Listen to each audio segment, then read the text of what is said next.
దేవుడు మనకున్నాలని ఆశపడి మనతో మాట్లాడుతున్నారు.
రాకడ సమయంలో కడుగోర శబ్దముతో యేసుని చేరుకునే విశ్వాసం నీకుందా? విశ్వాసం నీకుందా? దేవునికి మహిమ కలుగుగాక. దేవుని నామమునకు స్తోత్రం. దేవుడు ఈరోజు ఏం మాట్లాడుతున్నారంటే సంఘం అనేది ఎవరు స్థాపించారు? దేవుడు ఎలాగ సంఘాన్ని అభివృద్ధి చేస్తారు? మరి ఆ సంఘంలో ఉండి విశ్వాసంతో ఎవరైతే నిలబడతారో, అపోస్తల కార్యములు 16వ అధ్యాయము 5వ వచనంలో ఉంది. అలాగా విస్తరించబడతారంట. సంఘములు విస్తరించబడతాయి. సంఘంలో ఉన్న బిడ్డలు, ఒక మనిషి 1000 మందిగా ఉండడానికి ఆ సంఘం అనేది మనిషికి సంబంధించింది. ఆ మనిషి దేవుని ఆలయంగా ఉంటే సంఘంగా వాళ్ళు ఎక్కడ అడుగు పెడతారో అక్కడ 2-3 కూడింది సంఘం అంటారు. దేహమే దేవుని ఆలయంగా ఉంది, మీరు ఎరుగరా అని చెప్పి కొరింథీ పత్రికలో పౌలు గారు చెప్తారు. కాబట్టి గనుక సంఘముల విశ్వాసముందు స్థిరపడి అనుదినము లెక్కకు విస్తరించుచుండేను. అలా లెక్కకు విస్తరిస్తారు. అందుకే సర్వలోకానికి వెళ్ళి సర్వ సృష్టికి సువార్త ప్రకటించండి, నా మూలంగా మీరు శిష్యులు తయారు చేయండి, బాప్తిస్తాలు ఇవ్వండి, నేను ఏ సంగతులు మీతో చెప్తున్నానో అవే బోధించండి అని చెప్తున్నారు. కాబట్టి దేవుడు చెప్తున్నాడా లేదా అనేది దేవుడి మాట మనిషిలో ఉండాలి. ఆ మాట ఎవరైతే వింటారో వాళ్ళకి విశ్వాసం అనేది ఉండాలి. రాకడికి సిద్ధపడతారు వాళ్ళు. లేకపోతే ఏకాంత ప్రార్థన అనుకుంటుంది. ప్రతిదీ దేవుడి మీద ఆధారపడి దేవుడితో ప్రార్థన చేసుకోవడమే, దేవుడితో చెప్పుకోవడమే ఏకాంత ప్రార్థన అంటారు. ఒంటరిగా ఉండడానికి ఇష్టపడతారు. అలా ఒంటరిగా ఉన్న అమ్మయ్య దేవా నీతో మాట్లాడకుండా నాకు టైం వచ్చిందయ్యా, టైం ఇచ్చావయ్యా, నీకు వందనాలయ్యా అని చెప్పి ఎక్కడున్నా సరే ఆ దేహం అనే దేవుని ఆలయాన్ని బాగు చేసుకుంటారు. దేవుడు అన్ని మాటలు చెప్పుకుంటారు, సరి చేసుకుంటారు, దిద్దుబాటు చేసుకుంటారు. అలాగా దేవుడు రాకడికి సిద్ధపడతారు. పెళ్లి కుమార్తె సంఘంగా సిద్ధపడతారు. అలా సిద్ధపడకపోతే ఇదిగో త్వరగా వచ్చుచున్నాను, వారి క్రియలు చొప్పున ప్రతి వానికి ఇచ్చటకు నేను సిద్ధపరిచిన జీతము నా యొద్ద ఉన్నది. అదే స్వర్గము నరకము.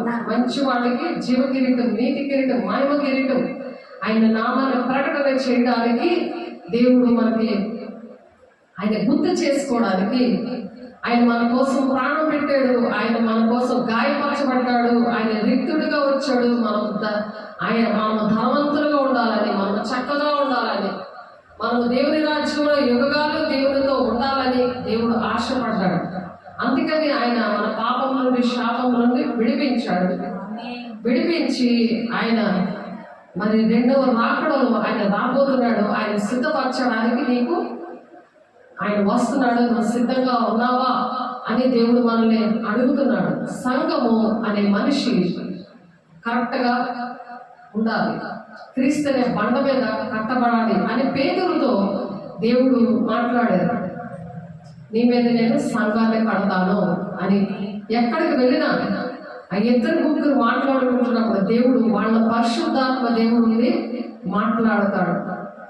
కాబట్టి గనుక సంఘముల విశ్వాసములు స్థిరపడి అనుదినము లెక్కకు విస్తరిస్తున్నాయి. ఎందుకంటే ప్రతి ఒక్కరూ దేవుని రాజ్యానికి వెళ్ళాలని, నరకానికి ఎవరు వెళ్ళకూడదని దేవుని యొక్క ఉద్దేశం, పరిశుద్ధాత్మ దేవుడి ఉద్దేశం. పరిశుద్ధాత్మ దేవుడు మనకి అందుకే ఇచ్చారు. ప్రతి మనిషిలో కూడా, మనిషితో పరిశుద్ధాత్మ దేవుడు ఉంటాడు. అతను ఆయన పక్క నుండి ఎవరి ద్వారాలో నీకు మేలు చేస్తారు, ఇటువంటి మాటలు చెప్తారు. ఆ చెప్తున్న వాళ్ళలో దేవుడు, పరిశుద్ధాత్మ దేవుడు వాళ్ళ లోపల ఉంటాడు. ఎప్పుడైతే వాళ్ళను చూసి, వాళ్ళ క్రియలు చూసి, వాళ్ళు యేసేలాగా క్రీస్తు కలిగిన సంపూర్ణత గలవారం మగు వరకు అన్ని విషయాల్లో ఎదగమన్నారు. ఎఫెసీ 4:14-15 చూస్తే మనం చెప్పుకున్నాం. అలాగే ఎదుగుతున్న వాళ్ళలో పరిశుద్ధాత్మ దేవుడు నిత్యము ఉంటాడు. మరి పాత నిబంధనలో అనేకమైన భక్తుల దగ్గరికి వస్తూ వెళ్ళిపోతూ ఉండేవాడు, వస్తూ ఆ కార్యాలు చేశాక వెళ్ళిపోతున్నాడు. కానీ యేసయ్య ప్రాణం పెట్టాక పరిశుద్ధాత్మ, నేను వెళ్ళి మీకు స్థలం సిద్ధపరచ వెళ్తున్నాను, నేనున్న స్థలంలో మీరు ఉండేలాగా మిమ్మల్ని మళ్ళా తీసుకువెళ్తాను అని చెప్పి పరిశుద్ధాత్మ దేవుడిని ఆదరణకర్తగా మనకి ఇచ్చాడు. మన కష్టంలో కన్నీరు తుడిస్తాడు, నడవలేకపోతే చేయి పట్టుకొని నడిపిస్తాడు, ఏమి లేకపోయినా సరే ఆయన సహాయం చేస్తాడు. ఆయన బట్టి దేవుడు సహాయం ప్రతి విషయంలో ఆ విధంగా సహాయం చేస్తాడంట. అంతటి వారు ఉదయమే లేచి ఎక్కువ అరణ్యమునకు పోయి వారు పోవుచుండగా యెహోషాపాతు నిలబడి, యూదావారులారా, యెరూషలేము కాపురస్తులారా, నా మాట వినుడి అని చెప్తున్నారు. పరిశుద్ధాత్మ ఎవరై లోపలైతే ఉంటారో వాళ్ళు చెప్తున్నారు, మీ దేవుడైన యెహోవాను నమ్ముకొనిడి, అప్పుడు మీరు స్థిరపరచబడుదురు. స్థిరమైన జీవితం, అవిశ్వాసం ఉండదు. నేను సన్నిధికి రాను, నేను నడవలేను, నాకు ఆరోగ్యం బాగలేదు, నేను నేవలేను, నేను కూర్చోలేను అని వెంటనే క్షమించమని అడగాలి. అలాగా అనను దేవా. అంతటి వారు వాళ్ళు చెప్తే పరిశుద్ధాత్మ దేవుడు మనుషులో ఉండి మీ గృహాలు వచ్చి దర్శిస్తున్నప్పుడు, మీకు ఏది కావాలంటే అది ఇస్తున్నప్పుడు, నేను ఇలాగే తిరిగి పడుకొని నేను ఉంటాను అనకుండా దేవుడు ఇంటికి వాళ్ళ కన్నీరుని బట్టి దేవుడు తీసుకొచ్చారు. అలాగే ఇక్కడ 2 దినవృత్తాంతాలు 20 యెహోషాపాతు నిలబడి, యూదావారులారా, యెరూషలేము కాపురస్తులారా, నా మాట వినుడి, మీ దేవుడైన యెహోవాను నమ్ముకొనిడి, అప్పుడు మీరు స్థిరపరచబడుదురు. మీకు ఆహారం కావాలా, వస్త్రాలు కావాలా, మీకు ఇల్లు కావాలా, ఏది కావాలి, మీ దేవుళ్ళలో మీరు స్థిరపడితే, దేని వల్ల స్థిరపడాలి? విశ్వాసంలో నా దేవుడు నన్ను పోషిస్తాడు, నన్ను నడిపిస్తాడు, నన్ను దీవిస్తాడు, నన్ను దేవుని రాజ్యాన్ని తీసుకెళ్తాడు, ఆయనతో యోగాలు నేను ఉండాలి, నాతో ఏమీ రావు అని దేవుని దగ్గర అటువంటి స్థిరమైన మైండ్, విశ్వాసంతో స్థిరపడి అనుదినము లెక్కగా విస్తరిస్తున్నారట. ఎందుకు? పరిశుద్ధాత్మ దేవుడు ఎవరైతే లోపలికి ఆహ్వానిస్తారో, వాళ్ళ హృదయంలోకి ఆహ్వానిస్తారో, వాళ్ళ విశ్వాసం వస్తుంది. వాళ్ళు అలా దేవుని మీద ఆనుకొని బ్రతుకుతారు. సాతాను పక్క నుండి అలాగే చెప్తారులే, ఎలా బ్రతికేస్తారు అని అది బోధ చేస్తుంటారు. నువ్వు దేవునికి ఇష్టం ఉండు, నువ్వు నమ్మితే సూచక్రియలు చూస్తావు, అద్భుత కార్యాలు చూస్తావు. అందుకే బాప్తిసం తీసుకున్నవాడు రక్షించబడిన వాడికి శిక్ష విధించబడినది చూడాలి. వాళ్ళకి శిక్ష విధించబడతాడు. నువ్వు నమ్మకపోతే శిక్ష వస్తుంది, లేకపోతే నీకు రక్షణ వస్తుంది. రక్షణ నీకుందా అని పాట పాడుకుందాం, రాకడ వచ్చేస్తుంది, దేవుడు వచ్చేస్తాడు. నీకు రక్షణ లేదనుకో దేవుడు రాడు, నీ దగ్గరికి రాడు, పరిశుద్ధాత్మ దేవుడు నీలోనికి రాడు. సాతాను వస్తే నీకు రక్షణ ఉండదు. నేను రాను అనే పలుకుతూ ఉంటావు. సాతాను నీతో పలికిస్తున్నాడు. నీ పూర్ణ ప్రవర్తన అంతటికి యెహోవా అధికారానికి ఒప్పుకో, అప్పుడు నీ మార్గాలు సరళమవుతాయి అంటున్నాడు. సామెతలు 3:5-7 నీ పూర్ణ నీ స్వబుద్ధి అంత ఆధారపడకుండా, స్వబుద్ధి మనం ఆధారపడకూడదు. దేవుని బుద్ధి, స్వస్థ బుద్ధి మీద ఆధారపడాలి. దేవుని బుద్ధి నీలో ఉందా లేదా? ఎప్పుడు వస్తుంది? పరిశుద్ధాత్మ దేవుడు లోపలికి ఆహ్వానించాడు. నువ్వు దేవుని మాట విన్నప్పుడు, నీకు విశ్వాసం ఉన్నప్పుడు ఏంటవుతుంది? పరిశుద్ధాత్మ దేవుడు నీలోకి వచ్చి ఎవరిని తాము, ఎవరి మీద ఆధారపడవు. నాకు ఇది చేయలేదు, నాకు అది లేదని దేవుడిని నిందించం, మనుషులు నిందించం. కాబట్టి అంతటి వారు ఉదయమే లేచి తెగువ అరణ్యంలోకి వెళ్ళారట. అరణ్యంకి వెళ్ళిపోయారట. వారు పోవచ్చుండగా యెహోషాపాతు నిలబడి, యూదావారులారా, యెరూషలేము కాపురస్తులారా, నా మాట వినుడి, మీ దేవుడైన యెహోవాను నమ్ముకొనిడి, అప్పుడు మీరు స్థిరపరచబడుదురు. ఆయన ప్రవక్తలను నమ్ముకొనిడి. ఎవరు నమ్ముకోవడం అంటున్నారు? ప్రవక్తలకి కనిపిస్తాయి నీకు రేపు ఏం జరుగుతుందో. కాబట్టి ఇప్పుడే రా, రేపటికి ఇంకా నువ్వు పాడైపోతావు, ఇంకా నీ కాళ్ళు నొప్పి ముందు పెద్దదైపోతుంది, సీమ్ పట్టేస్తుంది, కాలు తీసేస్తారంటారు డాక్టర్లు. అటువంటి పరిస్థితి తెచ్చుకోకు. ఇదిగో ఇతనికి ఇలా కాలు తీసేశారు, ఒక కాలుతోనే ఇప్పుడు చక్రాల బండి మీద తిరుగుతున్నాడు. అని చెప్పుతున్నా సరే, కాలు తీసేస్తే తీసే, నాకు అవసరం లేదు కాలు అని దెయ్యం నీలో దూరి ఆడ మాటలు పలికించింది. కానీ దేవుడు ప్రేమించే దేవుడు, ఆదరించే దేవుడు, పరిశుద్ధాత్ముడు కన్నీరు తుడిచే దేవుడు, క్షమించే దేవుడు. వెళ్ళి దేవుని బిడ్డలు ఎవరైతే పరిశుద్ధాత్మ దేవుడు వాళ్ళలో ఉన్నారో వాళ్ళు రాత్రి పగలు వచ్చి నిన్ను బాగు చేశారు. పరిశుద్ధాత్మ దేవుడు పొందుకున్నప్పుడు నీకు రక్షణ వచ్చిందా? దేవుని రాకడకు సిద్ధపడ్డావా? నీకు ఏకాంత ప్రార్థన ఉందా? ఏకాంత ప్రార్థన ఉన్న వాళ్ళు, రక్షణ వచ్చిన వాళ్ళు అటువంటి పనులు మనం చేయాలని పరిశుద్ధాత్మ దేవుడే మనం చేయలేకపోయినా మనకు సహాయం చేస్తాడు. అది దేవుడి యొక్క ప్రణాళిక. అందుకని యెహోవాను నమ్ముకొనుడి, అప్పుడు మీరు స్థిరపరచబడుతున్నారు. ఆయన ప్రవక్తలను నమ్ముకొనుడి అంటే రాబోయే సంగతులు వాళ్ళకి తెలుస్తాయి, రేపేం జరుగుతాయో వాళ్ళకి తెలుస్తుంది. నువ్వు రాకపోతే నీ పరిస్థితి ఎలా ఉంటుంది అని చెప్తారు, వాక్యం ద్వారా చెప్తారు, నీ ఇంటికి వచ్చి చెప్తారు. అలాగ ప్రవక్తలకి రాబోయే సంగతులు దేవుడు తెలియపరుస్తారు. అది ఎఫెసీ 4:13 సంఘ స్థాపన ఎలాగ జరుగుతుంది, ఎవరి వల్ల జరుగుతుంది అని దేవుని యొక్క ప్రణాళిక అక్కడ ఉంది.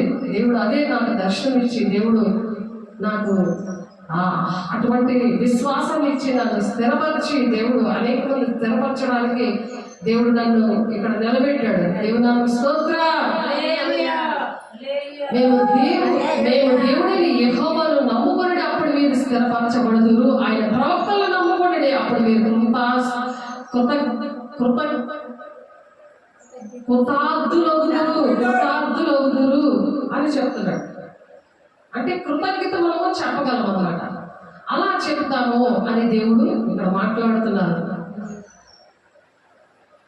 కాబట్టి ఆసియాలో వాక్యం చెప్పకూడదని పరిశుద్ధాత్మ గారు నాటకపరిచినందున వారు హృంగియ గలతీయ ప్రదేశముల ద్వారా వెళ్ళారట. పరిశుద్ధాత్మ దేవుడు ఎక్కడ చెప్పాలి, ఎక్కడ చెప్పకూడదు అనే విషయాలు కూడా, ఏ ఊరు వెళ్ళాలి, ఏ ఊరు వెళ్ళకూడదు అని కూడా పరిశుద్ధాత్మ దేవుడు చెప్తారు, నడిపిస్తారు.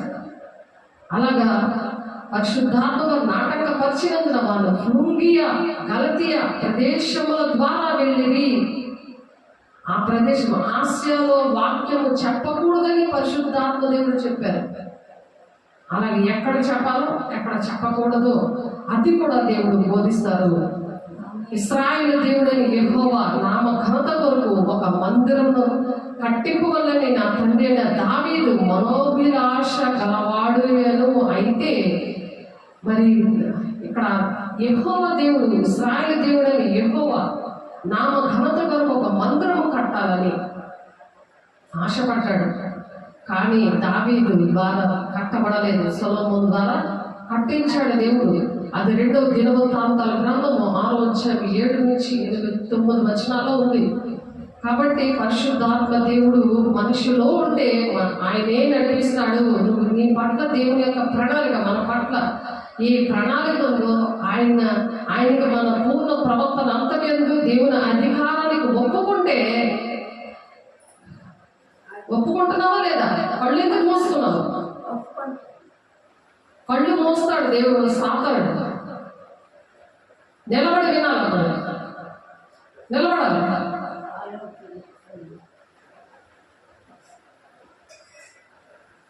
ఎందుకంటే మనం నిలబడితే దేవుడు నిలబెడతాడు. దేవుడు బిడ్డల్ని అలాగే దేవుడు నిలబెట్టాడు. నిలబెట్టి దేవుడు పరిశుద్ధపరిచారు వాళ్ళు. ఇశ్రాయేలు దేవుడైన యెహోవా నామ ఘనత కొరకు ఒక మందిరమును కట్టింపవలన తండ్రి అయిన దావీదు మనోభిలాష గలవాడాయను. ఆయన యెహోవా నా తండ్రి అయిన దావీదుతో సెలవిచ్చినదేమనగా, నా నామ ఘనత కొరకు మందిరమును కట్టింపవలని నీ ఉద్దేశించిన ఉద్దేశం మంచిదే, కానీ నీవు ఆ మందిరమును కట్టరాదు. నీకు పుట్టబోవు నీ కుమారుడే నా నామమునకు మందిరమును కట్టును అని చెప్పి దావీదు కట్టద్దు అని చెప్పి సొలొమోనుతో కట్టించారు. ఎందుకంటే పరిశుద్ధాత్మ దేవుని పొందుకొని కూడా అతను పాపము చేశాడు. దావీదు పాపము చేసినప్పుడు దేవుడు వాడుకోడు. కానీ ఆ దావీదు ఎంత పరుపు తేలిపోయేలాగా ఏడ్చాడు, ప్రార్థన చేశాడు. అయినప్పటికీ కూడా దేవుని మందిరము కట్టడానికి, దేవుని పని చేయడానికి అర్హత లేదు. దేవుని మందిరము అంటే సంఘము కట్టడానికి, అక్కడ పని చేయడానికి ఎంత పవిత్రత ఉండాలి, దేవుడి ప్రణాళిక ఉండాలి. ఒకసారి మనం ఆలోచించుకుని జాగ్రత్తగా నీ మందిరంలోకి నువ్వు వచ్చినప్పుడు నీ ప్రవర్తన జాగ్రత్త అని చెప్తున్నారు ప్రసంగి 5:1. అందుకనే దేవునికి ఇష్టంగా మనం ఆ విధంగా బ్రతకాలి. ఇక్కడ అపోస్తల కార్యము 16 గనుక సంఘముల విశ్వాసము స్థిరపడి దినము లెక్కకు విస్తరిస్తున్నాయంట. అలాగా ఒక్క మనిషిలో దేవుడు ఉన్నప్పుడు, పరిశుద్ధాత్మ దేవుడు ఆ మనిషిలో ఉన్నప్పుడు వాడు ప్రార్థన చేస్తే సంఘం విస్తరించబడతాది. దేవుడు అనేకమైన కుటుంబాలు బాగుపడతాయి. నీకు నాకు సాక్ష్యం ఎందుకు ఇస్తాడంటే పడుకోవడానికి కాదు, నువ్వు నిర్లక్ష్యంగా కూర్చోవడానికి కాదు. సాతాను నీకేం చెప్తాయి, కాళ్ళు నొప్పి వస్తున్నాయి, నీకు కళ్ళు పడిపోతాయి అని సాతాను చెప్తుంటే, ఈ దేవుడు వాక్యం విత్తబడుతుంటే గురుగులు వచ్చి సాతానుడు విత్తేస్తూ ఉంటాడు. నువ్వు నిర్లక్ష్యం ఉంటే దేవుని రాజ్యానికి రావాలంటే వారి క్రియలు చెప్పున జీతం సిద్ధపరుస్తాడంటే, ఇదిగో నేను త్వరగా వస్తున్నాను. నువ్వు సిద్ధపడకపోతే, తండ్రి చిత్తాన్ని నెరవేర్చకపోతే దేవుని రాజ్యం ఉండదు. తండ్రి చిత్తాన్ని నెరవేర్చిన వాళ్ళే దేవుని రాజ్యానికి వెళ్తారని మత్తయి 7:21 ఉంది. సాతాను మాట వినుకొని నువ్వు కూర్చోడుకోవడం, పడుకుండుకోవడము, ఆడి బోధ వినుకొని కూర్చున్నావు అనుకో, అటు ఇటు దిక్కులు చూసావు అనుకో, దేవుడు నీతో ఉండడు. వెంటనే దేవుడు వాక్యం విని దాని ప్రకారం నడుస్తానయ్యా, నన్ను స్థిరపరిచయ్యా, విశ్వాసమందు నన్ను స్థిరపరిచయ్యా, అనుదినము లెక్కకు విస్తరిస్తా ఉండాలి ప్రభా నీ బిడ్డలు. అందుకోసం నన్ను బ్రతికించాం, అందుకోసం మందిరాన్ని తీసుకొచ్చాం, చనిపోయిన మనిషిని నన్ను లేపావు అని ప్రతి ఒక్కరికి అటువంటి సాక్ష్యాలు ఉంటాయి. కాబట్టి నేనే ఆల్ఫాను ఒమేగాయు, మొదటి వాడును కడపటి వాడును, ఆది అంతమునే ఉన్నాను అంటున్నాడు ఆయన. జీవ వృక్షములకు హక్కు గలవారై గుమ్మముల గుండా ఆ పట్టణంలోనికి ప్రవేశించినట్లు తమ వస్త్రములు ఉదుక్కున్న వారు ధన్యులు అంటున్నారు. ప్రతిరోజు దిద్దుబాటు చేసుకోవాలి. తమ వస్త్రములు అంటే నీతి వస్త్రాలు ఉండాలి. అనేక మందికి పెట్టేవారుగా, చెప్పేవారుగా ఉండాలి. అడుక్కుని వాళ్ళకి దేవుడు చేయలేదు, రారాజ బిడ్డలుగా దేవుడు చేశారు. కాబట్టి కుక్క బుద్ధి ఏంటంటే చెప్పిందే చెప్పించుకోవడం. వాళ్ళ కోసం గంటలు టైం వేస్ట్ అయిపోతుంది. అందుకే ఆరాధన ఈరోజు లేట్ అయిపోయింది. 7 గంటలకు జరగవలసిన ఆరాధన ఇప్పుడు 12 అవుతుంది, 10 నిమిషాలకు 12 అవుతుంది. అది కుక్క ఏం చేస్తుంది, చెప్పించుకుంటుంది అస్తమాటికి. అంటే దాన్ని తింటే విశ్వాసం ఉండదు, విశ్వాసం వస్తే పడదు కదా. కక్కింద తినమంటే ఏదో తింటే అదే చేస్తుంది, చీ అంటుంటే అదే పని చేస్తుంది, మళ్ళీ తాగుకొని వచ్చేస్తుంది. అలాగ వచ్చేయకూడదు దేవుని దగ్గరికి. అందుకే దేవుడు కుక్కలను, మాంత్రికులను, వ్యభిచారులను, నరహంతకులు, విగ్రహారాధికులు, అబద్ధమును ప్రేమించి జరిగించి ప్రతి వాళ్ళు వెలుపట ఉండును. సంఘముల కోసం ఈ సంగతుల గురించి మీకు సాక్ష్యం ఇచ్చుటకు యేసను నేను నా దూతను పంపి ఉన్నాను. ఇవన్నీ సాక్ష్యం చెప్పడానికి దూతను పంపించాడు దేవుని సేవకులు. ఫిబ్రవరి 7:1 ఉంది. అలా అగ్ని వాళ్ళని ఎలా వాడుకుంటున్నాడంట, దేవుడు వాక్యం చెప్తున్నప్పుడు దేవుని బిడ్డలు దూతలాగా చూశారు. నాకు తెలియదు ఈ వాక్యం ఎక్కడుందో, సేవకులు దూతలా వాడుకుంటారని తెలియదు నాకు. నిన్ను ఒక దూతగా, ఎవరైతే పరిశుద్ధాత్మతో నింపబడి దేవుని మాటలు విని అలా నడుస్తారో వాళ్ళని దేవుడు దూతలుగా వాడుకుంటారు. ఎంతమంది అలా వాడబడాలనుకుంటున్నారో ఫిబ్రవరి రాసిన పత్రిక 1:7 తన దూతలను వాయువులుగాను తన సేవకులను అగ్ని జ్వాలగా ఉంటారు. అగ్ని దగ్గరికి వస్తే ఆలే కాలిపోతారు. నువ్వు అగ్నిలా ఉన్నావా లేకపోతే ఎలా ఉన్నావు? దేవుడు దేవదూతలుగా ఉన్నావా, దెయ్యం దేవదూతలుగా దాని పని చేస్తున్నావా? దేవుడు సువార్త చేస్తున్నావా లేకపోతే దెయ్యం సువార్తలకి నేను రాననుకుంటే నీ ఇంట్లో పడుకొని తినుకొని ఉంటున్నావా? దేవుని ఆలయం దగ్గర వచ్చి ప్రార్థన చేయకుండా, దేవుని దగ్గరికి వచ్చి నీ బాధ ఏముందా, ఏటుందా, దేవుని సహాయం ఆడకుండా మనుషుల వైపు చూస్తున్నావా? అది ఒప్పుకోవాలి. గాలి తన కుమార్ని గురించిన దేవా, నీ సింహాసనము నిరంతరము నిలిచినది, రాజదండము న్యాయార్థమైనది. రాజదండము దేవుడు న్యాయాధిపతి అయిన దేవుడు వారి క్రియలు చెప్పున వారికి ప్రతిఫలం ఇస్తాడని ఒక భయముతో దేవుడు వాక్యాన్ని వినాలి. దాని ప్రకారం సరి చేసుకోవాలి. దేవా నన్ను స్థిరపరచు, విశ్వాసంలో నన్ను స్థిరపరచు. ఎందుకంటే నీవు ఆది భూమికి పునాది వేసిందివి, ఆకాశములు కూడా నీ చేతి పనులే, అవి నశించును కానీ నీవు నిలిచి ఉండువు, అవన్నీ వస్త్రం వల్లే పాతగిలుతాయి. కాబట్టి నీతి వస్త్రములు మనం ధరించుకోవాలి. నీతి పనులు చేస్తూ రోజు కూడా దేవుని దగ్గర అతిక్రమంలో దాచిపెట్టువాడు వర్ధిల్లడు, ఒప్పుకొని విడిచిపెట్టువాడే కనికరం పొందుకుంటాడు. దేవుడి దగ్గర కనికరం కావాలి, సరి చేసుకోవాలి, దేవుని క్షమించబడి అడగాలి. పరిశుద్ధాత్మ దేవుడు దుఃఖపరచకూడదు, ఆయన వెంటనే వెళ్ళిపోతాడు. నీ దగ్గరికి వచ్చి వెళ్ళిపోనివ్వకూడదు. దేవునికి ఇష్టంగా ఉంటే నీతోనే ఉంటాడు. నీ లోపల నీ కాళ్ళకి చేయడానికి దెబ్బతాడు కానీ అనారోగ్యంగా నీకు రాదు.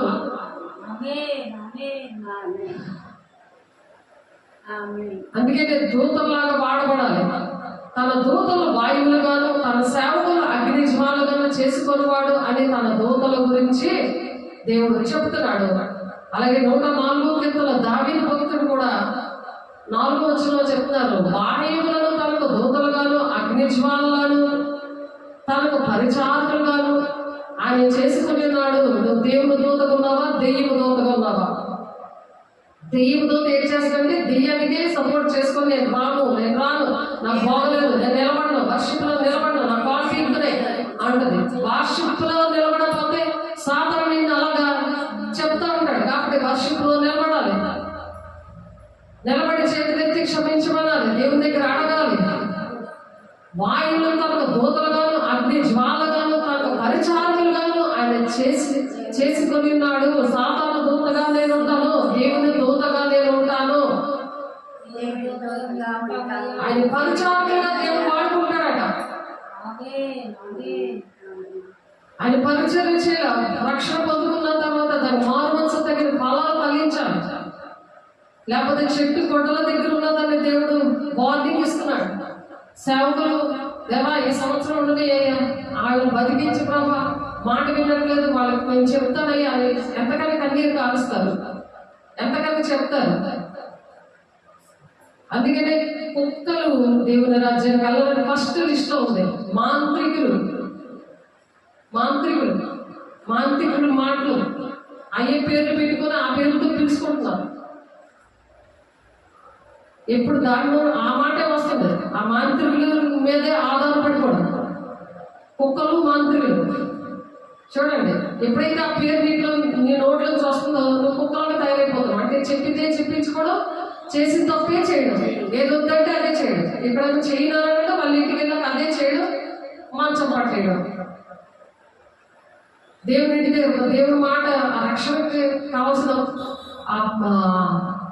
మారు మనసు తగిన ఫలాలు మీరు ఫలించండి అంటే సర్ప సంతానమా రాబో ఉగ్రతకు తప్పించుకున్నట్టుగా నీకు బుద్ధి చెప్పువాడు ఎవడు అని యోహాను గారు గద్దించి బుద్ధి చెప్పారు అన్నాడు. అటువంటి పరిశుద్ధాత్మ దేవుడు ఉన్నవాళ్ళు కూడా అలా గద్దిస్తారు. లేకపోతే పర్వాలేదులే అమ్మా, తగ్గిపోతుందిలే, పడిపో, చర్చికి రావట్లేదులే అంటారు. ఆలోచించు, పరిశుద్ధాత్మ దేవుడు బోధలో ఉన్నారా, పరిశుద్ధాత్మ దేవుడు నీతో మాట్లాడుతున్నాడా అని ఆలోచించాలి. ఎవరు నీతో మాట్లాడుతున్నారు అని వాక్యం అనే అర్థంలోనే మనం సరి చూసుకోవాలి. మనుషుల మీద ఆధారపడకూడదు. కాబట్టి ఇక్కడ ఇర్మియా గ్రంథంలో కూడా ఒక మాట ఉన్నది. దేవుడు నాతో చెప్పి బలపరిచి దేవుడు ఆ మాటలు ద్వారానే నడిపిస్తున్నారు. నేను నడుస్తున్నానంటే దేవుడు నాలో ఉండి, దేవుడు ఒకవేళ నాకు బాధ వచ్చిన పరిశుద్ధాత్మ దేవుడిని నేను అడిగినప్పుడు, దేవుడి దగ్గర ఏడ్చినప్పుడు నన్ను బలపరిచాడు. ఆయన బలపరిచి నడిపించాడు. పరిశుద్ధాత్మ దేవుడు ఆ విధంగా బలపరుస్తాడు మనకి ఎటువంటి శ్రమ వచ్చినా. ఇర్మియా గ్రంథము 17వ అధ్యాయం చక్కగా వినండి, చూడండి, రాసుకోండి. ఒకరి సాక్ష్యం ఏం చేస్తుందంటే అనేక మందికి దీవెనకరంగా ఉండాలి. అనేక మంది కుటుంబాలు కట్టేవారుగా పరిశుద్ధాత్మ దేవుడు మనిషిలో ఉండి నడిపిస్తారు. మనిషి లోపల ఉన్నాడా, మనిషికి బయట ఉన్నాడా పరిశుద్ధాత్మ దేవుడు అది ఆలోచించుకోవాలి. పక్క నుండి ఆయన బోధిస్తాడు, మనుషుల ద్వారా బోధిస్తాడు. లోపల వస్తే నువ్వు బోధించడం స్టార్ట్ చేస్తావు, నువ్వు ఆ పని చేయడం స్టార్ట్ చేస్తావు. అది వినే గుణం అవుతుంది. విశ్వాసం మీద వస్తుంది, స్థిరంగా నిలబడతావు.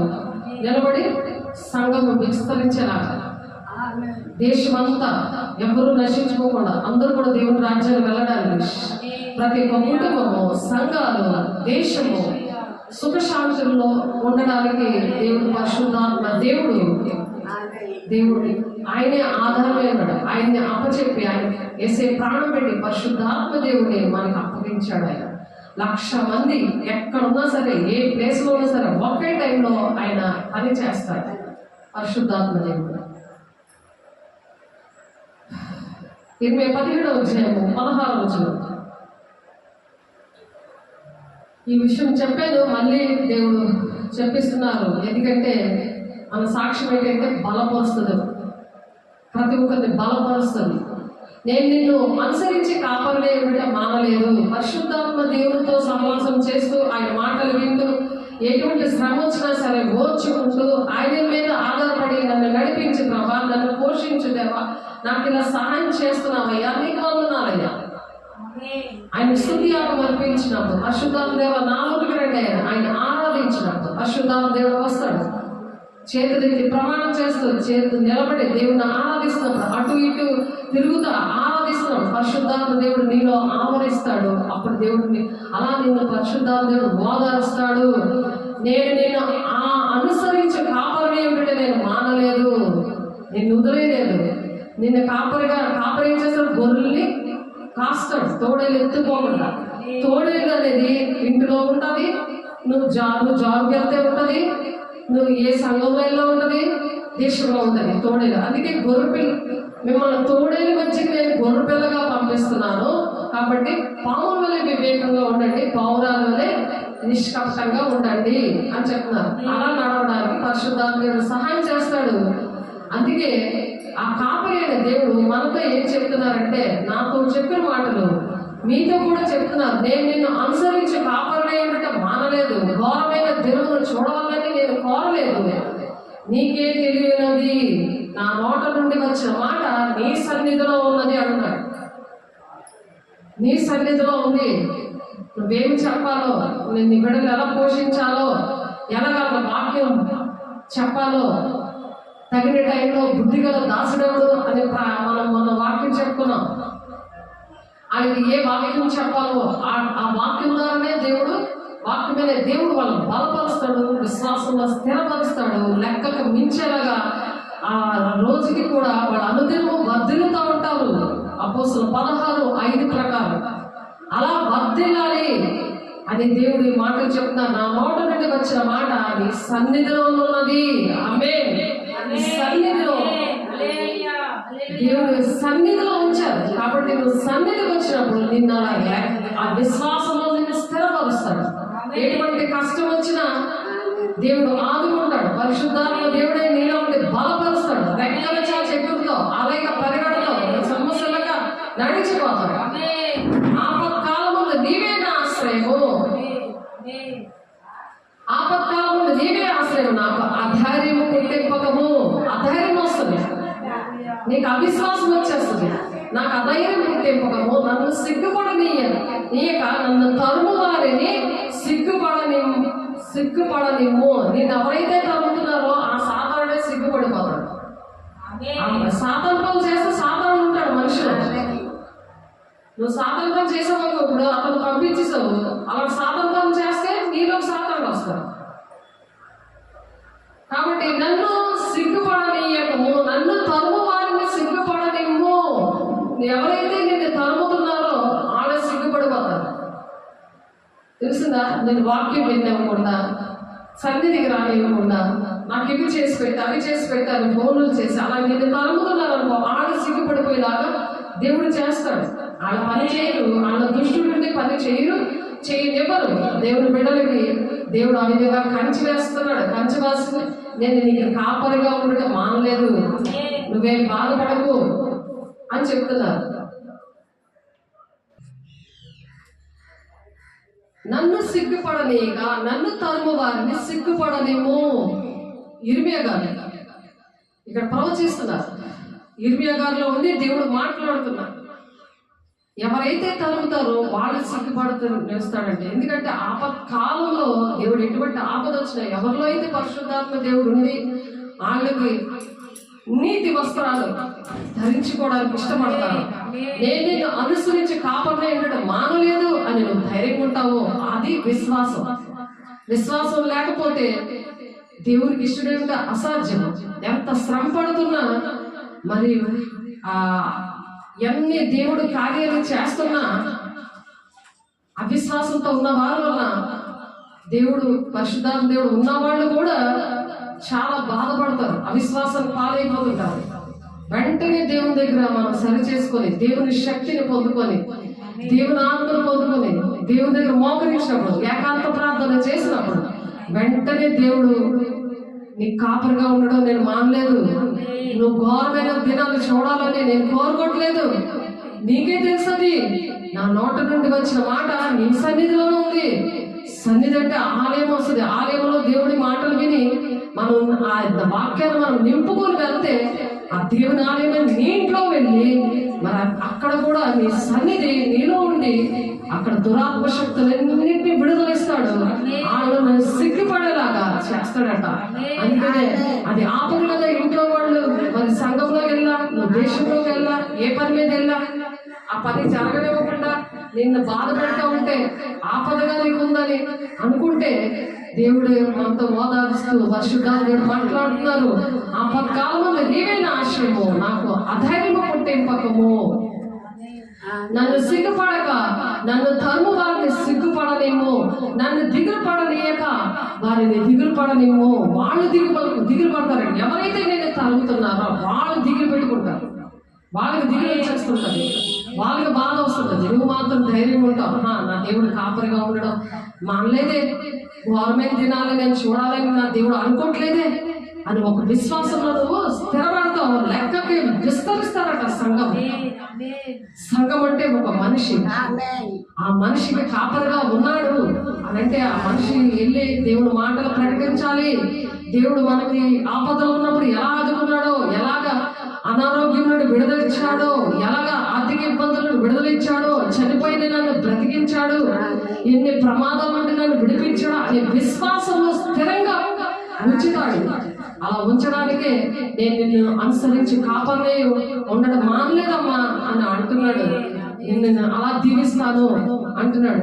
యెహోవా నాకు ఇలాగ సెలవిచ్చున్నాడు, నువ్వు వెళ్ళి యూదా రాజును వచ్చుచు పోచు ఉండు జనుల గుమ్మములను యెరూషలేము గుమ్మములన్నిటినీ నిలిచి జనులతో దీన్ని ప్రకటన చేయము అని ధైర్యం చెప్పి మరి పంపిస్తున్నాడు. యిర్మీయాని పంపిస్తున్నాడు.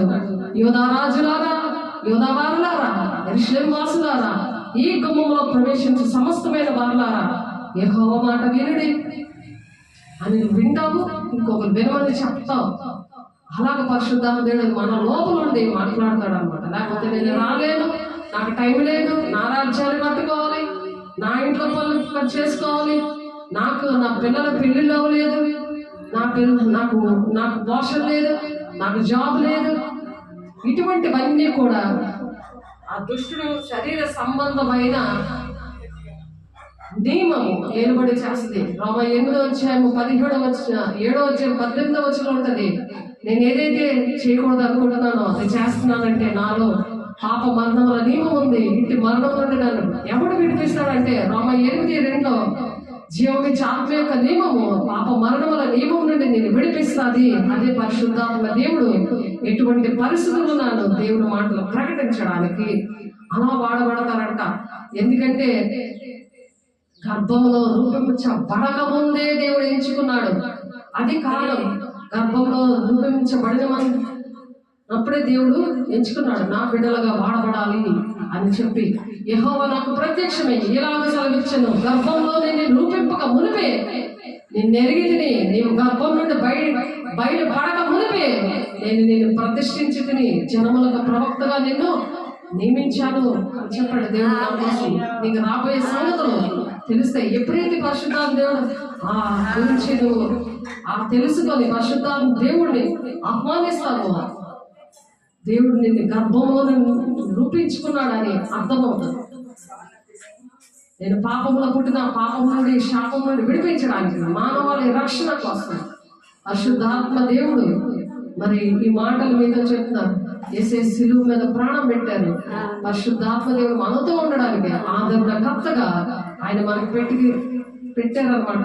అందుకు అయ్యో ప్రభా, యెహోవా చిత్తగించము, నేను బాలుడనే, మాటలాడడానికి నాకు శక్తి చాలదని నేను అనగా, చిన్న పిల్లోడు ఇర్మియా, నాకు ఆడగా నాకు శక్తి చాలదే, నేను బాలుడని అంటుంటే యెహోవా నాకు ఇలాగ సెలవిచ్చాను, నేను బాలుడనవద్దు, నేను నిన్ను పంపు వారిని అందరి యొద్దకు, నువ్వు పంపు వారి యొద్దకు నేను పోవలను, నీకు ఆజ్ఞాపించిన సంగతులన్నీ చెప్పగలను. నేనేది నీకు చెప్తాను అది నువ్వు చెప్పాలంటే నేను చెప్తాను అని అంటున్నాడు. వారికి భయపడకము, నిన్ను విడిపించడము, నేను నీకు తోడే ఉన్నాను. భయపడద్దు, నేను విడిపిస్తాను, నేను నీకు నేను తోడేను, నేనేం చెప్తాను అని చెప్పాయి. అప్పుడు యెహోవా చేయి చాపి నా నోరు ముట్టి ఇలాగ సెలవిచ్చాను, ఇదిగో నేను నీ నోట నా మాట ఉంచి ఉన్నాను, పెళ్ళగించుటకును, విరగొట్టుటకును, నశింపచేయుటకును, పడద్రోయుటకును, కట్టుటకును, నాటుటకును నేను ఈ దినమున జనముల మీదను రాజ్యముల మీదను నిన్ను నియమించి ఉన్నానని చెప్తున్నాడు దేవుని బిడ్డ. సార్వత్రిక సంగమ దేవుడు అలాగ మనల్ని బలపరిచాడు. ఆ విధమైన సేవని దేవుడు అప్పగించాడు. కాబట్టి రోమా 8వ అధ్యాయంలో అలా ఉండకుండా ఎలా ఉన్నారంటే, రోమా 8వ అధ్యాయంలో మరి 12వ వచనం చూస్తే, రోమా 8వ అధ్యాయము రోమపత్రిక చూద్దాము. మనం ఎలా ఉన్నాం? పరిశుద్ధాత్మ దేవుడు ఉంటే ఎలా ఉంటారు, ఉండకపోతే ఎలా ఉంటారు, సంఘం ఏ విధంగా కట్టబడుతుంది, సంఘాన్ని దేవుడు ఎలా స్థిరపరిచాడు. ఆనాడు పేతురు ద్వారా మరి ఆయన మెసేజ్ చెప్పినప్పుడు 3000 మంది రక్షించబడ్డారు. దానికి ముందు యేసే శిష్యులు 12 మంది మరి శిష్యులుగా దేవుడు ఎంచుకున్నారు. మరి దేవుని మాటలు, కఠినమైన మాటని అనేక మంది వెళ్ళిపోయారు, ఇంకెప్పుడు దేవుని దగ్గరికి రాలేదు. అలా ఉన్నారా? యోహాను 66వ వచనం లాగా ఉన్నారా? లేకపోతే ఇప్పుడు ఇర్మియా గారిని గర్భం నుండి బాలుడిగా ఉన్నప్పుడు దగ్గర నుండి దేవుడు ఇర్మియా గారిని ఎలా వాడుకున్నారా, అలా మనం వాడబడుతున్నామా అని ఆలోచించాలి. అలాగే ఏ కష్టం వచ్చినా సరే, ఎటువంటి పరిస్థితి వచ్చినా సరే, దేవుడు పరిశుద్ధాత్మ దేవుడు ఒంట్లోకి వస్తే, లోపలికి వచ్చినప్పుడు అలాగే పరిశుద్ధాత్మ దేవుడు సహాయం చేస్తాడు. అలాగే ఆయన మాట్లాడే దేవుడు, ఆయన కాపరిగా ఉండగా మానలేదు అని చెప్తారు. కాబట్టి సహోదరులారా, శరీరానుసారంగా ప్రవర్తించడం మనం శరీరములకు రుణస్థలము కాదు అని రోమపత్రిక 8వ అధ్యాయము 12వ వచనంలో చెప్తున్నారు. మీరు శరీరానుసారంగా ప్రవర్తించిన వారు లేదా చావవలసిన వారే ఇద్దరు.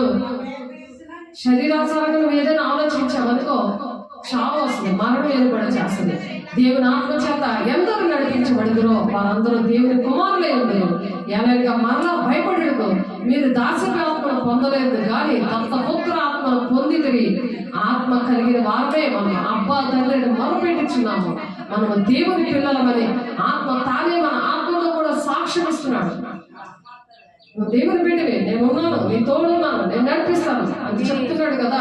అలా సాక్ష్యం ఇస్తున్నాడట. మనం పిల్లలమైతే వారసులము. ఎవరి వారసులు? మనం పిల్లల మీద వారసులు. శారీరకంగా వారసత్వం కోసం ఏడుస్తారు. మగపిల్లలు కావాలని ఆ మగపిల్లడికి చాలా అంత బాగా చదివించి ఆడేమో వృద్ధాశ్రమంలో దోచేస్తాడు, ఫుల్గా దోచేస్తాడు తల్లిదండ్రుల దగ్గర, వాళ్ళకి అన్నం కూడా పెట్టడు. అలా మగపిల్లలు కావాలని ఏడుస్తున్నారా? ఆడపిల్లలు కావాలని ఏడుస్తున్నారా? అందరూ దేవుడు బిడ్డలే. దైవ జనమా, మనం పిల్లల మీద వారసులము, దేవుని వారసులు ఉంటారు. ఎవరైతే పరిశుద్ధాత్మని లోపలికి ఆహ్వానిస్తారో, ఆయన ద్వారా నడిపించబడతారో వాళ్ళే కుమారులు కుమార్తెలు అంటున్నారు. అలాగే దేవుని కుమార్తెగా ఉన్నావా? దెయ్యం కుమార్తెగా ఉన్నావా? దేవుని కుమారుడిగా ఉన్నావా? దెయ్యం కుమారుడిగా ఉన్నావా అని చెక్ చేసుకోవాలి మనం అనుక్షణము. రోమా 8:14 ఉంది, మనం పిల్లలమైతే వారసులు, వాళ్ళే వారసులు అవుతారు అన్నమాట. అనగా దేవుని వారసులను క్రీస్తుతో కూడా మహిమ పొందుడు. ఆయనతో శ్రమపడిన ఎడల ఆయనతో శ్రమపడాలి. అంటే ఆయన నీతో వస్తానంటున్నాడు. నువ్వు శ్రమపడడానికి నీకేంటి? ఆయన నీతో వస్తానంటున్నాడు. దేవుడు పని చేయడానికి నీకేంటి బాధ? ఆయన నీతో వస్తున్నాను అంటున్నాడు. నువ్వు నడిచి చర్చికి రావడానికి ఏంటి నీకు బాధ? నేను రాను అని ఎందుకు తిరగబడి చేస్తున్నావు? అటువంటి దెయ్యాన్ని నా జీవితంలో నా లోనికి రానివనయ్యా. పరిశుద్ధాత్మ దేవుడా, నేను ఎప్పుడు రానివనయ్యా.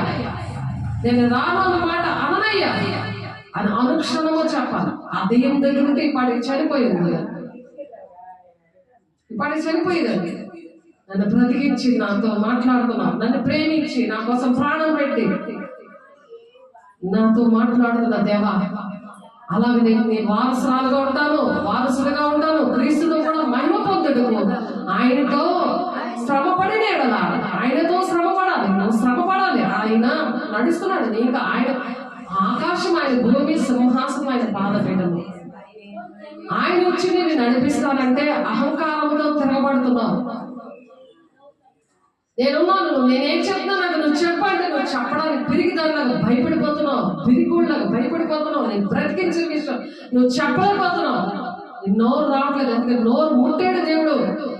దేవుడు నీ నోరు ముట్టి ప్రార్థన చేశాడు. దేవుని మాటలు ప్రకటించు, దేవుడి సాక్ష్యాన్ని. అపోస్తుల కాలం 1:8 యోదయ సమయ దేశంలో అదంతా వారు సాక్షులే ఉన్నారంట. పరిశుద్ధాత్మ దేవుడు లోనికి వస్తే, పరిశుద్ధాత్మ దేవుడు ఉన్నాడా, సాతానుడు ఉన్నాడా? ఎందుకు నువ్వు సాక్ష్యం చెప్పలేకపోతున్నావు? ఎందుకు నీకు జరిగింది నువ్వు చెప్పలేకపోతున్నావు? ఎందుకు ఒక కుటుంబాన్ని రక్షించలేకపోతున్నావు? వాళ్ళందరూ నశించిపోతుంటే దేవుడు లెక్కడుగుతాడు. నీ ఇరుగు పొరుగు వారి విషయంలో, నీ కుటుంబం విషయంలో, సంఘం విషయంలో, సార్వత్రిక సంఘం అంటే అన్ని సంఘాల విషయంలో దేవుడు లెక్కడుగుతాడు. దేవుడు బిడ్డ, దేవుడు నిన్ను ప్రేమించి చెప్తున్నాడు, నువ్వు నన్ను ప్రేమించి దేవుడు మాట్లాడుతున్నారు. మనం పిల్లలమైతే వారసులము, అనగా దేవుని వారసులము, క్రీస్తుతో కూడా మహిమ పొందుటకు ఆయనతో శ్రమ పడిన క్రీస్తు తోటి వారసులము. ఇంట్లో వాళ్ళ కోసం కాదు, మా తాత పేరు నిలబెడతాను, ఇది కాదు దేవుడు చెప్తున్నది. వారసత్వం అది కాదు. శరీరానుసారమైన బోధలో ఉన్నావా? శరీరానుసారమైన మనసు లేదు. ఆ ఆత్మానుసారమైన మనసు ఉందా? శరీరానుసారమైన మనసు ఉందా? జీవం. శరీరానుసారమైన మనసు మరణము, ఆత్మానుసారమైన మనసు జీవము, సమాధానమైనది. జీవం అంటే ఆరోగ్యం, నీకు ప్రశాంతంగా ఉంటుంది. వాళ్ళు ధర్మశాస్త్రం లోబడతారు. ధర్మశాస్త్రం లోబడట్లేదంటే, దేవుడి మాటలకు లోబడట్లేదంటే, లోబడట్లేదంటే ఆరోగ్యం ఉండదు, సమాధానం ఉండదు, దేవుడు పోషణ ఉండదు. అన్ని జన్లకు ఏమి తినమా, ఏమి త్రాగుమా, ఏమి ఉద్యోగమని చింతే ఉంటది. నువ్వు మొదటి నీతిని రాజ్యాన్ని వెతకలేవు, ఏకాంత ప్రార్థన చేయలేవు, దేవునితో కలిసి మాట్లాడుకోలేవు. దేవుని దగ్గర ఒక మాట తెచ్చుకొని, నేను నీ కాపరి ఏమిటో మానలేదు అని మాట తెచ్చుకో. ఆ మాట తెచ్చుకొని, దేవా నాతో ఉన్నావు, నాలో ఉన్నావు, నీ వందనాలయ్యా అని చెప్పినప్పుడు మన ఎడల ప్రత్యక్షం కాబో మహిమ ఎదుట ఇప్పటి కాలపు శ్రమలు ఎన్నదగినవి కావని ఎంచుచున్నాము. ఇవి అసలు ఏమి శ్రమలే కావు. ఇవి అక్కడ ఉంటది శ్రమలు. అగ్నిగుండంలో యుగాలు కాలడమే. ఏ పని చేసామో కోటాల కోట్ల మధ్యలో తీర్పులో నిలబడ్డం, ఆ యుగాలు కాలడం. ఇవైతే ఏ శ్రమలు కాదు. ఇవి కాలు నొప్పి, తలనొప్పి, ఇవే శ్రమలు కాదు. ఒక పూట ఆకలితో ఉండే ఇవే శ్రమలు కాదు. ఇవి అక్కడ నిత్యము ఆకలి. అగ్నిలో కాకుండా నీకు ఆకలి ఏమేస్తుంది? ఇంకా మంట అంటావు కానీ ఆకలి అనవు. ఇంకా అది కావాలా, ఇది కావాలా? దేవుని రాజ్యంలో ఆకలి ఉండదు, దప్పికుండదు, బంగారు వీధుల్లో ఉంటావు. ఇక్కడ ఎప్పుడైతే దేవుని నామాన్ని ప్రకటిస్తావో, నీ సాక్ష్యం ప్రకటిస్తావో, అద్భుతకార్య మహత్కార్యం నీతో చేయిస్తాడు. ఆ నీతి క్రియలన్నిటిని బట్టి రోజుకి నీ ఒక్కొక్క ఇటుక, ఇసుక, సిమెంట్ వెళ్ళి నీ కోసం దేవుడు స్థలం సిద్ధపరుస్తాడంట. నీ కోసం, నా కోసం దేవుడు స్థలాన్ని సిద్ధపరుస్తాడంట. నేనుండే స్థలంలో మీరు ఉండేలాగా మనలో వచ్చి మిమ్మల్ని తీసుకెళ్తానంటున్నాడు ఆయన. ఆయన తీసుకెళ్ళడానికి సిద్ధంగా ఉన్నావా? పెళ్లి కుమార్తె సంగమా అని దేవుడు అడుగుతున్నాడు. దేవుడు బిడ్డ, దేవుడు నేను హెచ్చరిక చేస్తున్నాడు. ఇంటికి వెళ్ళి ఒక నాటకం, చర్చికి వచ్చి ఒక నాటకం కాదు. దేవుడి బిడ్డల దగ్గర ఒక నాటకం, దేవుడి బిడ్డలు వెళ్ళిపోయాక ఇంకొక నాటకం, గడప దాటాక, ఆలయం దాటాక ఒక నాటకం ఆడకూడదు. నాటకం అనగానే నీకు ఆ సాతానుడికి చాలా కోపం వచ్చేసి దేవుడు బాగాటంగా సిరివేసి ఇరుగు పురుగు అందరి దగ్గర దేవుడు ఏంటి ఆ దేవుడు అనిపించేలా చేసావు. అలాంటి సువార్త చేసావా? దేవుడికి మహిమకరంగా ఉన్నావా? దేవుడు బాహాటంగా సిలిపేసే లెక్కలో ఉన్నావా అని చెక్ చేసుకొని, జీవితంలో నేను అలా ఉండనయ్యా అని తీర్మానం చేసుకో. నేను తండ్రిని వేడుకుంటును, మీ వద్ద ఎల్లప్పుడూ నుండిగా ఆయన వేరొక ఆదరణకర్తను అనగా సత్యస్వరూపిగా ఆత్మను మీకు అనుగ్రహిస్తాడు. నేను అలా ఉండనయ్యా అని తీర్మానం చేసుకుంటే ఆయన నిన్ను ఆదరిస్తాడు. ఆయన ఆదరిస్తాడు. గవర్నమెంట్ ఏడ్స్ నీ దగ్గర ఎవరు రారు కదా, అందరూ అసహించుకుంటారు.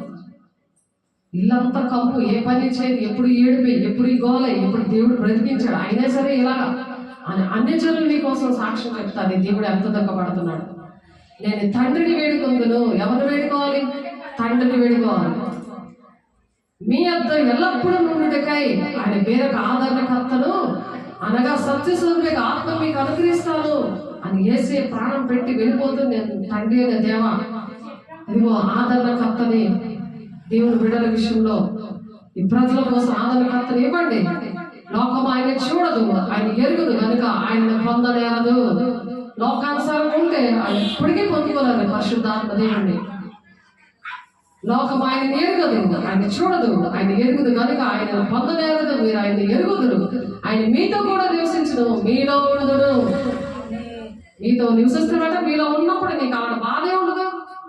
దేవుని దగ్గర రమ్మంటే పరిశుద్ధాత్మ దేవ మీరు చేయబట్టుకుని నేను వచ్చేస్తున్నానయ్యా, వస్తున్నానయ్యా, లేట్ అయిపోయిందయ్యా, నన్ను క్షమించయ్యా, నన్ను తరువాన్ని సిగ్గుపరుస్తావయ్యా, సాధారణ తరువుతూ ఈ మాటలు చెప్తున్నాడయ్యా, నీకు లోబడుతున్నానయ్యా అని యాకోబు 4:7 ఉంది. నాకు లోబడండి, దుష్టుని ఎదిరించండి, మీ అతను పారిపోతాడు అంటున్నాడు.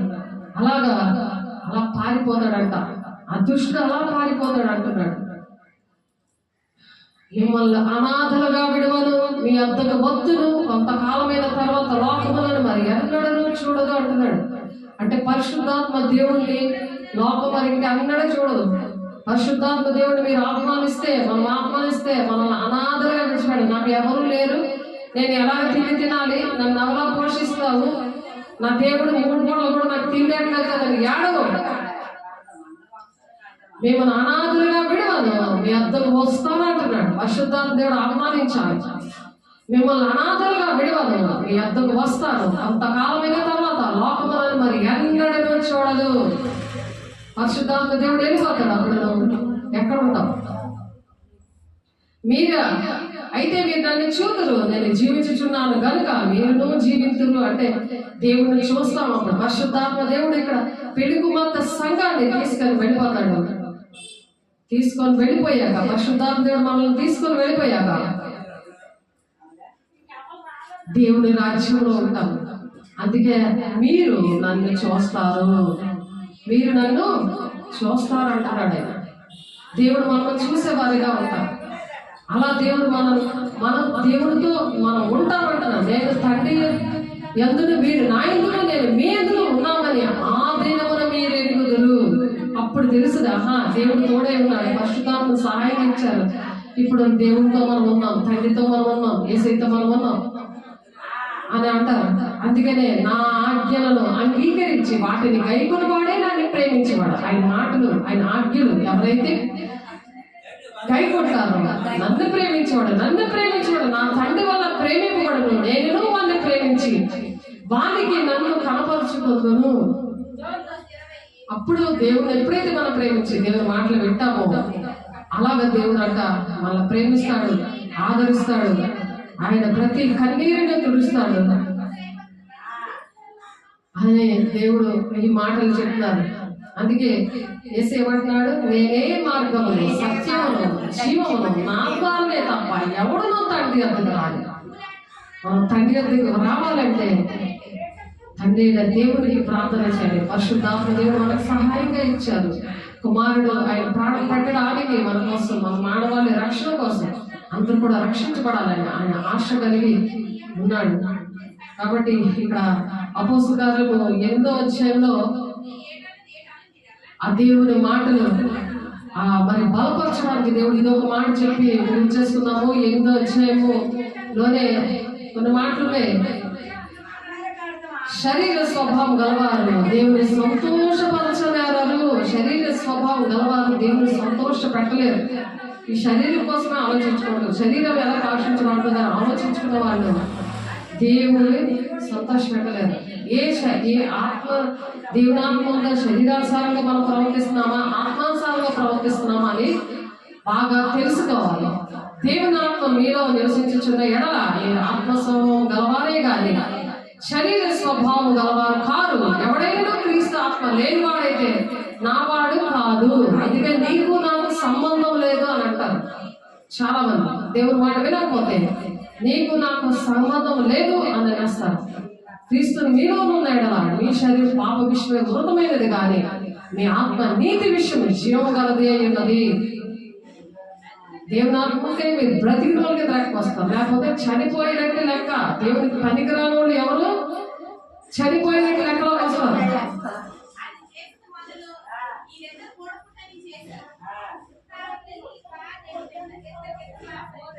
అందుకని కాబట్టి సహోదరులారా, శరీరానుసారంగా ప్రవర్తించదు. మనం శరీరములకు రుణస్థలం కాదు, ఆడికి రుణపడి లేవు శరీరానికి. శరీరం బట్టే పోద్ది, ఆత్మ యుగాలు దేవునితో ఉంటది. కాబట్టి ఏం శ్రమలు వచ్చినా సరే తట్టుకోవాలి, మరి ఆ విధంగా నడవాలి. అందుకనే క్రీస్తు యేసునందు జీవం ఇచ్చే ఆత్మ యొక్క నియమము పాప మరణముల నియమం నుండి విడిపిస్తుందంట. అలా విడిపించి దేవుడు ఆ విధంగా నడిపించారు. అలాగా నడిపించి మనల్ని ఆ తిరిగిగా మనల్ని దేవుడు దీవించి ఆశీర్వదించారు, దేవుడి కృపలో భద్రపరిచారు. అంతేకాదు ఆత్మ యొక్క ప్రథమ ఫలములను పొందిన మనము కూడా దత్త పుత్రత్వము కొరకు అనగా మన దేహం యొక్క విమోచనము కొరకు కనిపెట్టుచు మనలో మనము మూలుగుచున్నాము. ఓపిక లేకపోయినా అలాగా మనలో మనం మూలుగుతూ ఉంటాము. ఎలాగగా మనము నిరీక్షణ కలిగిన వారమే రక్షింపబడినవి. నిరీక్షింపబడినది కనబడినప్పుడు నిరీక్షణతో పని ఉండదు. నిరీక్షణతో ఎలాగా రక్షించబడ్డాం అనుకోండి, మనం ఎప్పుడైతే నిరీక్షణ కలిగిన వారమే రక్షించబడ్డాము కాబట్టి నిరీక్షింపబడినది కనబడినప్పుడు నిరీక్షణతో పని ఉండదు. తాను చూస్తున్న దాని కొరకు ఎవడు నిరీక్షించడం, మనం చూడని దాని కొరకు నిరీక్షించిన ఎడల ఓపికతో దాని కొరకు కనిపెట్టింది. ఓపిక అనేది ఉండాలి దేవుని రాజ్యాన్ని వెళ్ళడానికి. ఎందుకంటే అది ఇరుకు మార్గం, అనేకమైన శ్రమల గుండానే పరలోక రాజ్యానికి వెళ్తామని వాక్యం చెప్తుంది. కాబట్టి అటువంటి ఆత్మ మన బలహీనతలు చూచి సహాయం చేస్తాడు. ఉట్టిగా వదిలేడు. పరిశుద్ధాత్మ దేవుడు పొందుకున్నప్పుడు, పరిశుద్ధాత్మ దేవుడు ఆహ్వానించినప్పుడు ఓర్చుకొని గుణమిస్తుంది. అటువంటి ఆత్మ మన బలహీనతలు చూసి సహాయం చేస్తున్నాడంటే ఎలాగ మనం యుక్తముగా ఎలాగ ప్రార్థన చేయాలో మనకు తెలియదు. కానీ ఉచ్చరింప సఖ్యము కానీ మూలుగులతో ఆత్మ తానే మన పక్షంగా విజ్ఞాపన చేస్తాడు. పడుకున్నా సరే ఆయన విజ్ఞాపన చేస్తాడు, నీరసంగా ఉన్నా సరే ఆయన విజ్ఞాపన చేస్తాడు. దేవుడు పని చేసి అలసిపోతే నీ రాజ్యం నువ్వు కట్టుకుని అలసిపోతే సహాయం చేయడు. దేవుడు రాజ్యం కట్టినప్పుడు నీ విషయంలో కూడా నీకు ఏదేది కావాలో అన్ని కూడా సమకూరుస్తాడు. అదే మత్తయి 6:33 ఉంది. మొదటి నీతిని రాజ్యాన్ని వెతకండి, మీ పరలోకం తనకు తెలుసు ఏది కావాలో ఆయన ఇస్తారంటాడు. అందుకనే ఆత్మ హృదయములను పరిశోధించేవాడు ఆత్మ యొక్క మనసు ఏదో ఎరుగుతాడు. ఎలాగైనా ఆయన దేవుని చిత్త ప్రకారం పరిశుద్ధుల వరకు విజ్ఞాపన చేస్తాడు. పరిశుద్ధముంటే నీ కోసము పరిశుద్ధాత్మ దేవుడే ప్రార్థన చేస్తాడు. ఆయన ప్రార్థన చేస్తాడు. మనం అలసిపోతే దేవుని పనిలో అలసిపోతే దేవుని పని చేయడానికి, వాక్యం చెప్పడానికి ఎవరికైనా ఒంట్లో బాగుపోతే వాళ్ళు ప్రార్థన చేసినప్పుడు వాళ్ళు చేయకుండా మన మీదకి రాకుండా ఆర్థికంగా వాళ్ళకి ఏదైనా సహాయం చేయడానికి అన్ని విషయాల్లో కూడా దేవుడు ప్రార్థన చేస్తాడట. విజ్ఞాపన పక్షాల నుండి చేస్తాడట. తండ్రికి విజ్ఞాపన చేస్తాడు. అందుకని పరిశుద్ధాత్మ దేవుడు ప్రతి ఒక్కరి దగ్గర ఉంటాడు, మానవాళ్ళందరి దగ్గర ఉంటాడు. కానీ వాళ్ళు పరిశుద్ధాత్మ దేవుణ్ణి అంగీకరించరు. వాళ్ళకి అర్థం కాదు. మరి ఆయన లోపలికి రమ్మని ఆహ్వానించాలని తెలియదు. దేవుడికి ఇష్టమైన పనులు చేసినప్పుడు ఆయన లోపలికి వస్తాడు. ఇష్టమైన పనులు చేయకపోతే లోపలికి రమ్మన్నా ఆయన రాడు. ఎందుకంటే పరిశుద్ధమైన పరిశుద్ధంగా ఆయన పరిశుద్ధుడు కాబట్టి, పరిశుద్ధాత్మ పరిశుద్ధుడు కాబట్టి. మరి అహరోను కర్ర చిగురించింది. అటువంటి ప్రార్థన ద్వారానే వాళ్ళకి ఫలాలు వస్తాయి, మారుమనసు తగిన ఫలాలు వస్తాయి. వాళ్ళు చేస్తున్న పరిచర్య దీవించబడతారు. వాళ్ళు ఏం చేసినా దేవునికి సాక్షులుగా ఉంటారు. పరిశుద్ధాత్మ దేవుడు ఎప్పుడైతే వెళ్ళిపోతాడో మరి మరి అక్కడ నుండి కృపకాలం వెళ్ళిపోతుంది. దేవుని మాటలకి లోబడలేరు. మరి 7 శ్రమ దినాలు వచ్చేస్తాయి. దుష్టుడి చేతిలోకి వెళ్ళిపోయినప్పుడు మరి సంఘం ఇక్కడ ఉండదు. ఆ శ్రమలన్నీ అయ్యాక వాడి చేతిలో నలిగిపోయి నానా హింసలు పడి ఆ హింసల్లో కొంతమంది చనిపోతారు. చనిపోయిన వాళ్ళు దేవుని రాజ్యానికి వెళ్తారు. నేను దేవుడిని క్షమించి ప్రభా, నేను దేవుని మాటలు నాకు పరిశుద్ధాత్మ దేవుడు చెప్తున్నప్పుడు, నీ బిడ్డలో ఉండే ప్రవక్త ద్వారా అపోస్తుల ద్వారా వాళ్ళు వాడబడుతున్నప్పుడు, అద్భుత కార్యాలు జీవితంలో చేసినప్పుడు నేను ప్రక్కన పెట్టాను, నేను వినలేదు, నన్ను క్షమించి ప్రభాని ఉండిపోతారు కొంతమంది. వాళ్ళప్పుడు ఈ విషయాలన్నీ అర్థమవుతాయి. సాధారణ చేతులు బలైపోతున్నప్పుడు అప్పుడు వాళ్ళకి అర్థమవుతాయి. కాబట్టి 2వ దశలోని పత్రిక 2వ అధ్యాయము 6వ వచనంలో, కాగా వాడు తమ సొంత కాలం ముందు బయలుపరచబడవాలని వాడిని అడ్డగించినది ఏదో అది మీరు ఎరుగుదురు. ఇప్పుడు ఆ పరిశుద్ధాత్మ దేవుడు అడ్డగిస్తాడు. దేవుడు మీరు మంచి పనులు చేస్తున్నావు అనుకో, పరిశుద్ధాత్మ దేవుడు అడ్డగించి దేవుని పని జరిగేలాగా దాన్ని కంటిన్యూగా సంఘం లెక్కకి విస్తరించేలాగా ఆయన సహాయం చేస్తాడు. అప్పుడు తెలుస్తుంది. పరిశుద్ధాత్మ దేవుడు వెళ్ళిపోయినప్పుడు తెలుస్తుంది, ఆ పరిశుద్ధాత్మ దేవుడు వెళ్ళిపోయాడు, నాకు ఇప్పుడు సహాయకుడు ఎవడు లేడు, ఇప్పుడు నన్ను నడిపించినోడు దేవుని ఆలయం తీసుకుని వెళ్ళివాడు, నా సాక్ష్యం వాళ్ళు చెప్దామంటే చెప్పినోడు లేరు, పరిశుద్ధాత్మ దేవుడు లేడు. దేవుడు పెళ్లి కుమార్తె సంఘం వెళ్ళిపోయింది, వాళ్ళు సిద్ధపడ్డారు, వాళ్ళు వెళ్ళిపోయారు, ఇప్పుడు నాకు ఎవరు లేరు. అప్పుడు ఏడుస్తాం, అసలైన ఏడుపు అప్పుడు ఏడుస్తాం. ఎందుకంటే తన సొంత కాలం ముందు బయలుపరచబడవాలని వారిని అడ్డగించినది ఏదో అది మీరు ఎరుగుదురు. పరిశుద్ధాత్మ దేవుడు అనమాట. ఆయన అడ్డం పడుతూ ఉంటాడు ప్రతి విషయంలో. అందుకనే మొదట భ్రష్టత్వం సంభవించి నాశన పాత్రుడు పాప పురుషుడు బయలుపడితేనే గాని ఆ దినము రాదు. మళ్ళీ 2వ రాకడలో దేవుడు వస్తారు. ముందు రహస్య రాకడలో ఎవరి కన్నులు జ్ఞానేంద్రియాలు ఉన్నాయి, వాళ్ళకి ఆయన ఘోర శబ్దం వినపడుతుంది. పరిశుద్ధాత్మ దేవుని విషయాలు తెలుసుకున్న వారికి పరిశుద్ధాత్మ దేవుడు ఏ విధంగా పెళ్లి కుమార్తె సంఘాన్ని తీసుకువెళ్ళి ఏసే చేతిలో పెడతాడో ఆ విషయాలు వాళ్ళకి అర్థమవుతాయి, మిగిలిన వాళ్ళకి అర్థమవు. కాబట్టి ఈ విషయాలు మనం వాళ్ళకి చెప్పాలని దేవుడు చెప్తున్నాడు. భ్రష్టత్వం వస్తుంది, తర్వాత పాప నాశన పాత్రుడు బయలుపరచబడతాడు, పాప పురుషుడు మరి బయలుపరచబడినప్పుడే దేవుడు మరి రావడానికి ఇష్టపడతాడు. అప్పుడు ఇలా దిద్దుబాటు చేసుకున్నప్పుడు ఆ 2వ రాకడలో ప్రభు అప్పుడు వస్తారు, అప్పుడు వాళ్ళు తీసుకెళ్తారు.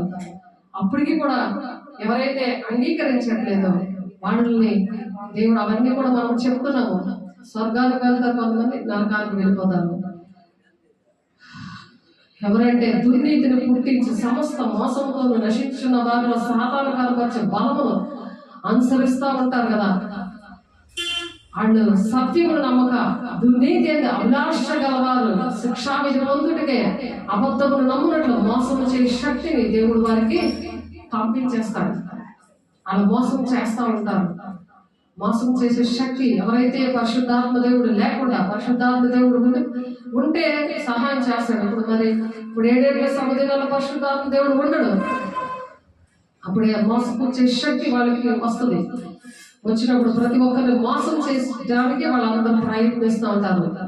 ప్రభువు వల్ల ప్రేమించబడిన సహోదరులారా, ఆత్మ మిమ్మల్ని పరిశుద్ధపరచడం వలన మీరు సత్యమును నమ్మటం వలన రక్షణ పొందుటకు దేవుడు ఆది నుండి మిమ్మల్ని అంటే ప్రథమ ఫలంగా దేవుడు మనల్ని ఎంచుకున్నారు. ఏర్పరచబడిన కనుక మేము మిమ్మల్ని బట్టి ఎల్లప్పుడూ దేవునికి కృతజ్ఞతాస్తుతులు చెల్లిస్తున్నాం. ఎల్లప్పుడూ మనం ఏం చేయాలంటే ప్రథమ ఫలంగా ఎంచుకొని దేవుని రాజ్యాన్ని తీసుకెళ్ళడానికి దేవుడు మనల్ని ఏర్పాటు చేసుకోలేదు. దేవుడి బిడ్డలుగా ఉండాలని ప్రియ సంగమ సావిత్రి సంగమ మనల్ని ఎంచుకున్నాడు. కాబట్టి అలాగే ఎల్లప్పుడూ మనం కృతజ్ఞతాస్తుతులు చెల్లిస్తూ దేవుని తండ్రి చేత నెరవేర్చి దేవుని రాజ్యానికి వెళ్ళాలని ఆశపడి దేవుడి మాటలు చెప్తున్నారు. కాబట్టి దాన్ని విధేయత చూపించి అనేక బిడ్డలు దేవుని రాజ్యాన్ని తీసుకెళ్తామని దేవుని దగ్గర ఒక ప్రమాణం చేసి ప్రార్థన చేసుకుందాం.